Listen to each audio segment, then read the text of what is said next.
I sat outside my daughter's home office door, waiting to ask her a simple question about dinner, when I heard her on a call with her husband's financial advisor, describing me, in a flat, businesslike tone, as a liability we need to plan around now. I remember the specific coldness of that word, liability, a term I'd used myself thousands of times across my own career, always describing property damage, risk exposure, numbers on a claim form, never once imagining it would someday be applied directly to me by my own daughter. I want to tell you what I did after hearing that word, because I didn't confront her in that moment, and I didn't simply accept the label either. What actually happened changed the entire shape of my remaining years and gave me back something that word had, in that instant, seemed to take away completely. I think many of you watching this have heard some version of this same word, whether spoken directly or overheard the way I did, and I want to walk through exactly how I moved from that specific, cold moment towards something genuinely better, in enough detail that you can actually apply whatever's useful to your own situation. I spent 36 years as an insurance claims adjuster, a career built entirely around assessing risk and liability professionally, understanding precisely what that specific word meant in formal, technical terms, long before I ever imagined hearing it applied to my own existence within my daughter's household. I raised my daughter, Sandra, largely alone after her mother passed when she was 11,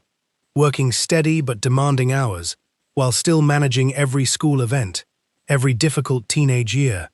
believing throughout those decades that I'd built something genuinely solid and permanent between us.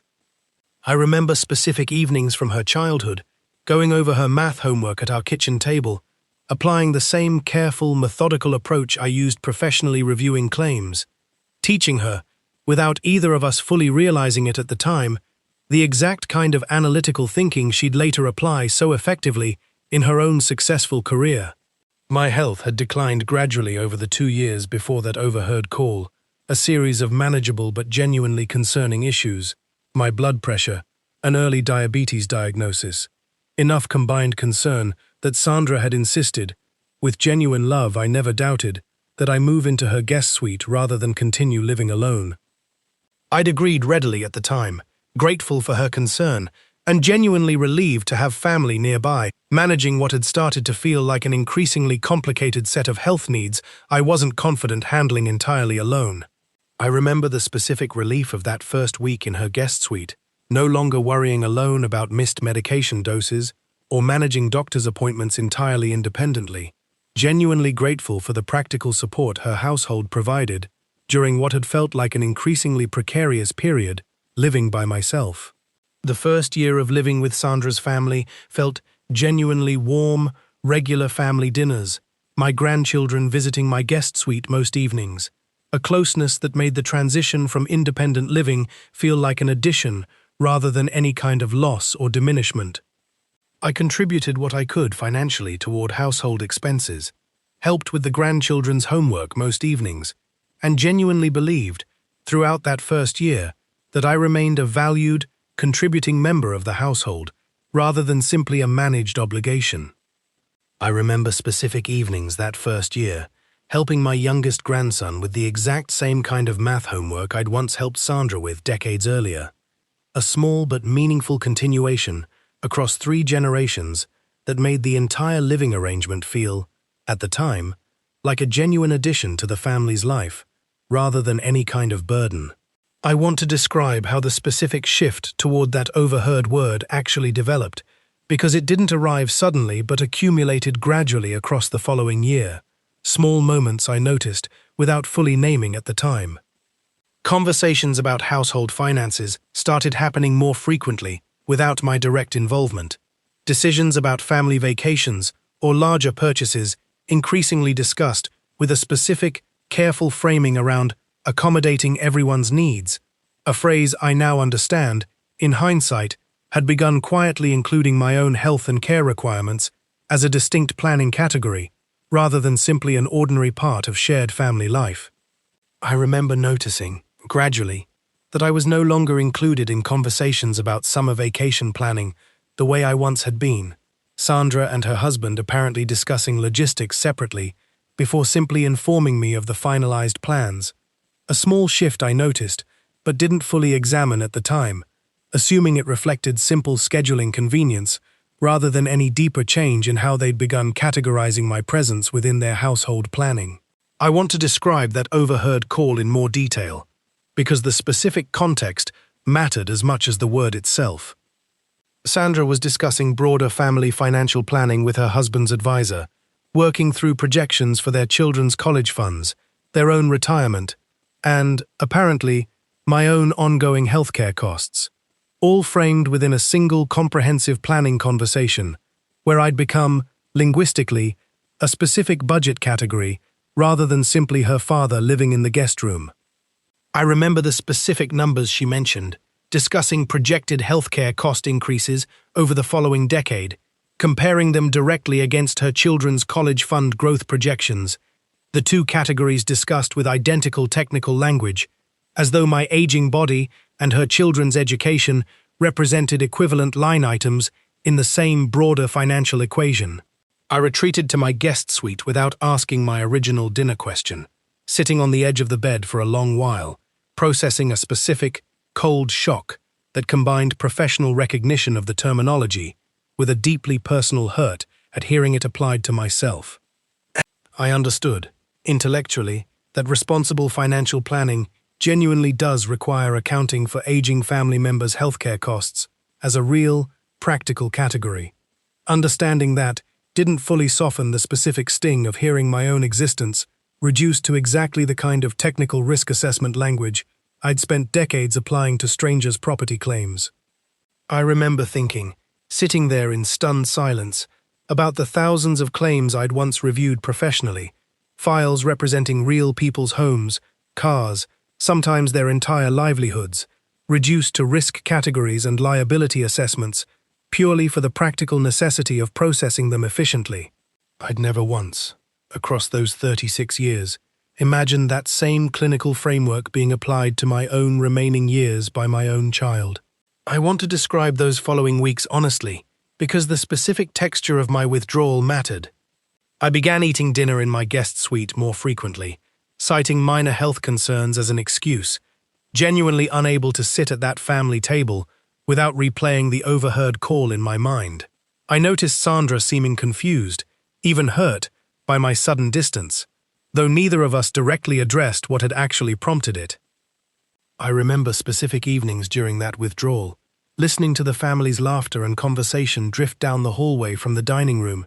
genuinely wanting to join them, but finding myself unable to sit at that particular table without the overheard call resurfacing in my mind, transforming what had once been genuinely warm family time into something I actively needed to avoid. About a month into that quiet withdrawal, I began seriously researching whether I had any genuine alternative to continued dependence on Sandra's household, understanding that the specific word I'd overheard, however professionally accurate in narrow financial terms, wasn't something I was willing to simply continue absorbing indefinitely. My research led me toward retiring independently abroad, specifically the Philippines, discovering that my modest pension, combined with the specific savings I'd maintained despite my health costs, could genuinely support independent living there, in a way it simply couldn't anymore in my expensive hometown. I built an actual spreadsheet during that research period, applying the same careful, professional analytical approach I'd used throughout my entire career, comparing healthcare access specifically for my existing conditions, cost projections, and visa requirements, before allowing myself to fully commit to the idea as more than simply a wounded impulse. I want to address something directly, because I think it matters for the fuller story. I spent considerable time verifying, honestly with my own physician, whether my current health status genuinely supported independent living abroad, unwilling to make this decision purely from wounded pride without confirming it was actually medically sound. My doctor confirmed, after reviewing my full history, that my conditions were genuinely manageable independently with appropriate ongoing monitoring, information that gave me confidence this wasn't simply an emotional reaction, but a legitimately viable path forward. I remember that specific appointment clearly, bringing a detailed list of questions I'd prepared methodically, wanting concrete, honest medical assessment rather than either false reassurance or overly cautious restriction. My doctor's specific confirmation that my blood pressure and diabetes were both well controlled and genuinely manageable through routine self-monitoring gave me the exact evidence I needed to trust this decision as sound rather than merely emotionally satisfying. Telling Sandra was difficult. Understanding she'd likely interpret it, at least initially, as some kind of punishment or dramatic overreaction, rather than the genuine, considered decision it actually represented. I decided, ultimately, not to mention the overheard call directly, telling her instead that I felt ready and medically cleared to build independent living arrangements again, letting the practical reasoning speak for itself, rather than immediately burdening her with the specific hurt behind it. Sandra was genuinely surprised and visibly concerned, asking repeated questions about my health readiness, my financial planning, clearly worried this represented some form of premature, poorly considered decision, rather than the carefully researched path it actually was. I answered her questions patiently, showing her my actual research, my doctor's clearance, my financial projections, demonstrating that this decision met exactly the kind of careful, responsible planning standard she herself valued so highly in her own financial discussions. I remember the specific moment her expression shifted from worry to something closer to genuine respect, reviewing my spreadsheet with the same analytical eye she likely applied professionally, telling me she hadn't expected such thorough preparation. An unspoken acknowledgement, I think, that this wasn't the impulsive decision she'd initially feared. I moved 9 months after that overheard call, settling into a coastal community and beginning the deliberate process of building genuinely independent daily life again. No longer a category within someone else's household budget planning, but simply a person managing his own affairs directly. I remember the specific relief of my first morning there, managing my own modest breakfast, my own medication schedule, my own entire day, with no household budget conversation happening anywhere nearby that might, even unintentionally, include me as a line item. I set up my own medication tracking system that first week, methodical and precise in exactly the way my professional training had always emphasized, understanding that maintaining this independence required genuine discipline rather than simply hoping things would naturally work out on their own. Within 3 months, I'd established a genuine routine, regular walks that my doctor had specifically recommended, a small local church community that welcomed me warmly, and a modest volunteer role helping a local community organization review insurance paperwork for residents navigating typhoon damage claims, work that drew directly on my decades of professional experience. I remember the specific satisfaction of that first volunteer session, helping an elderly local widow understand her own complicated claim, applying skills I'd assumed had become entirely irrelevant to my daily life, discovering instead they remained genuinely valuable to an entirely new community. I remember her specific gratitude afterward, genuinely moved that someone had taken the time to carefully explain her claim options in language she could actually understand. A small moment that reminded me forcefully of exactly why I'd found real satisfaction in my professional career for over 3 decades. A satisfaction I'd assumed, briefly and painfully, might have permanently ended along with my formal employment. That volunteer work gradually became the center of a genuine social circle. Several other retirees and local community members who valued not just my professional help, but my actual company. Evening gatherings that reminded me distinctly of the family warmth I'd once had, before it had gradually curdled into that specific overheard financial categorization. I found myself, within 6 months, with a fuller, more genuinely connected daily life than I'd experienced even during that supposedly warm first year at Sandra's house. A specific realization that surprised me, given how much I genuinely valued that earlier closeness, before everything shifted. Sandra visited about 8 months after my move, and during that visit, I finally told her honestly about the overheard call, understanding enough distance and genuine healing had occurred that the conversation could happen without either of us being overwhelmed by raw hurt. She was genuinely devastated learning I'd heard that specific characterization, apologizing repeatedly, explaining that the financial planning conversation had been purely technical, discussing categories and projections in language she'd never intended me to hear applied to myself so starkly.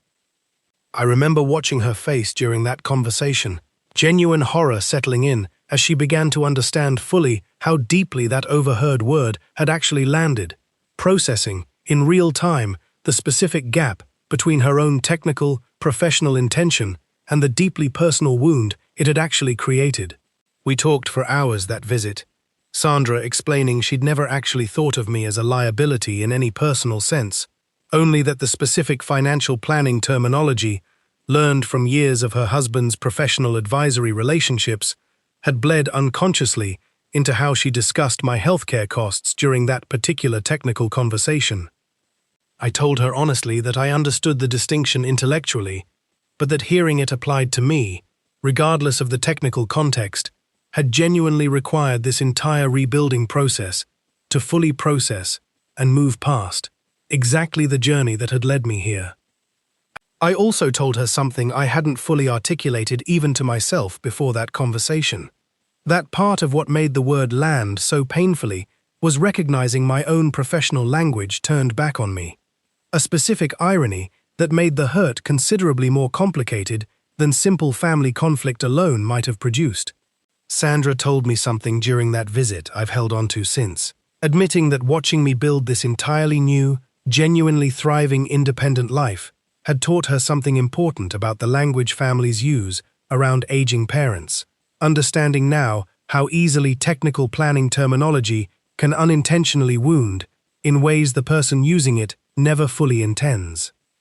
She said she'd since become considerably more careful in how she discusses her own parents' aging and care needs, specifically avoiding the kind of clinical, financial category language that had once, however unintentionally, categorized me in a way that had cut so deeply. About a year into my time here, the local community organization I'd been volunteering with asked whether I'd be willing to take on a more formal advisory role, training other volunteers on basic insurance claim navigation, expanding my contribution considerably beyond the individual case-by-case help I'd originally been providing. I accepted, understanding the specific significance of that request, that the community I'd originally joined, simply seeking my own restored independence, had come to genuinely value my accumulated professional expertise, precisely the kind of recognition that overheard financial planning call had, however unintentionally, failed to extend to me. I now train nearly 15 volunteers regularly, developing a genuine curriculum from decades of professional experience I'd assumed,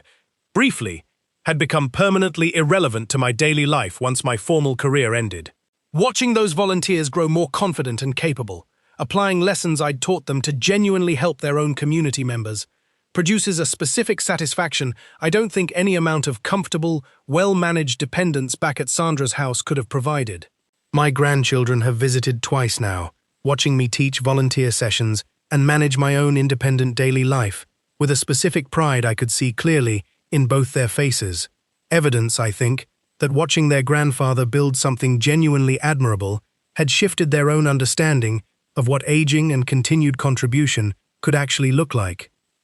My older grandson told me, during his most recent visit, that he'd mentioned my volunteer work to his own friends with genuine pride, describing me not as someone requiring careful management, but as someone actively teaching and contributing to an entire community, a specific framing I don't think either of us could have imagined during that difficult period before my move. I remember his specific words clearly, telling his friends that his grandfather had basically started his own little school, a description that captured, with the particular directness only a teenager manages, exactly the transformation I'd undergone from that difficult overheard call to the genuinely purposeful life I'd eventually built here. I think about that overheard word, liability, differently now than I did during those first raw weeks. I no longer think of it primarily as a wound I survived, but as an accidental, painful catalyst that pushed me toward rebuilding something considerably richer than what I'd had even during that earlier, seemingly warm first year at Sandra's house. Looking back now, with real distance from that raw first moment, I don't think Sandra ever genuinely believed I was purely a liability in any complete personal sense, and I understood that even during our eventual, honest conversation. But the specific language had named, unintentionally but accurately, a role I'd genuinely fallen into during that period, increasingly defined by my care needs and financial costs, rather than my active contributions. A temporary reality, the word happened to capture bluntly, rather than something permanently true about my actual worth or capability. I think, too, about my own decades of professional practice, applying exactly this kind of technical language to countless strangers' circumstances, without ever fully appreciating how differently that same clinical framing might land when applied to someone you actually love. That specific realization has made me considerably more thoughtful, since, about the language I use myself, understanding now, from direct painful experience, how much weight seemingly neutral technical terms can actually carry. If you've overheard a similar word, liability, or burden, or any variation describing you primarily as a cost or risk to be managed, I want to tell you what this experience taught me. That word, however painful, often reflects specific, technical planning language rather than someone's complete, permanent assessment of your worth. But I'd also encourage you not to simply accept and internalize it either, understanding that finding your own path back toward genuine, active contribution, wherever that path leads, matters more than either confronting the person who said it or quietly absorbing it as permanent truth about who you actually are. I'd specifically recommend, if you find yourself in a similar situation, verifying honestly with your own doctor whether independent living genuinely remains medically viable for you, the way I did before committing to my own decision. That concrete medical confirmation gave me confidence this wasn't merely a wounded emotional reaction, but a legitimately sound path I could pursue with genuine confidence rather than lingering doubt. I still lead volunteer training sessions most weeks, still manage my own entirely independent daily life, still feel, most days, the specific satisfaction of being genuinely valued and useful that I'd assumed, briefly and painfully, might have permanently ended the moment I heard myself reduced to a single clinical word.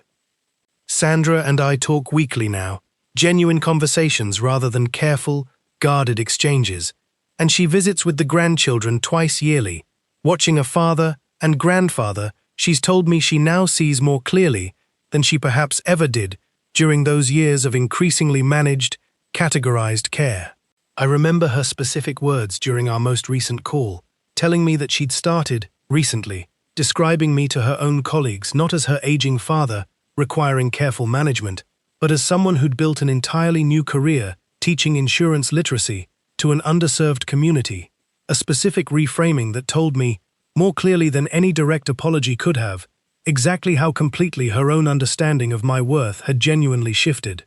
If you're sitting somewhere right now feeling exactly the way that overheard word once made me feel, I hope you find your own version of what I eventually built, not just financial independence, but the specific, genuine sense of continued contribution that no amount of careful family management can substitute for. I keep a small framed photo on my desk here, taken during my very first volunteer training session, a reminder of exactly how far that painful overheard word ultimately pushed me. I don't resent that word anymore, understanding now that it was never really the final judgment it felt like in that raw first moment, but simply the uncomfortable, accidental catalyst for a life I'm considerably prouder of than the one I was quietly living before I ever heard it. I'll see you in the next one.